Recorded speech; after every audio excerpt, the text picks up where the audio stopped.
कैसे आप सब, मैं आपके लिए एक और बहुत ही प्यारा, बहुत ही शानदार वीडियो लेके आया हूं जहां पे हम डिस्कस करने वाले हैं जेईई मेन 2021 का बहुत ही प्यारा बहुत ही अच्छा सवाल। चलिए उसे टैकल करते हैं आज। और सवाल कहना चाह रहा है tan inverse of a plus tan inverse of b हमारा पाई बाय 4 की इक्वल आ रहा है। तो एक चीज है, हमारे पास ये तो हमें दे दिया, फिर हमने उसे सीरीज दी, इसकी वैल्यू में फाइंड करनी है। अब सीरीज क्या है, a plus b minus a square plus b square upon 2 plus a cube plus b cube upon 3 minus a to power 4 plus b to power 4 upon 4। अब आपको सीरीज को देख के आपके मन में सिर्फ एक ही शब्द आ रहा होगा, वाह, और 4-5 गालियां भी निकल रही होंगी।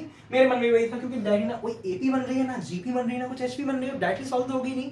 पर सर पहला वाला पार्ट जो बहुत खूबसूरत सा है वो सॉल्व हो जाएगा। जी हाँ, बस खूबसूरत है, हो जाएगा। बस कुछ नहीं करना है, tan inverse of a plus tan inverse of b का आइडेंटिटी लगा देंगे, यानी tan inverse of a plus b upon 1 minus ab आ जाएगा। और tan inverse of pi by 4 हमें पता ही होना चाहिए क्या होता है, 1 होता है, सही का। चलिए अब अगले पे आ जाते हैं। फिर यानी a plus b upon 1 minus ab हमारा 1 के इक्वल आ जाएगा। इसे रीअरेंज करके सॉल्व करेंगे, a plus b plus ab आ जाएगा इक्वल टू 1 के। अब एक चीज देखिए, जो मैंने यहाँ पे सीरीज बोली थी, इसको देख के हमारे मन में गालियां ही गालियां निकलेंगी।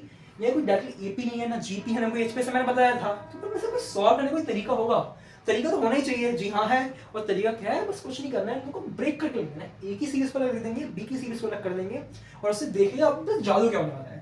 a minus a square upon 2 plus a cube upon 3 minus a to power 4 upon 4 dot करके कुछ आ रहा होगा।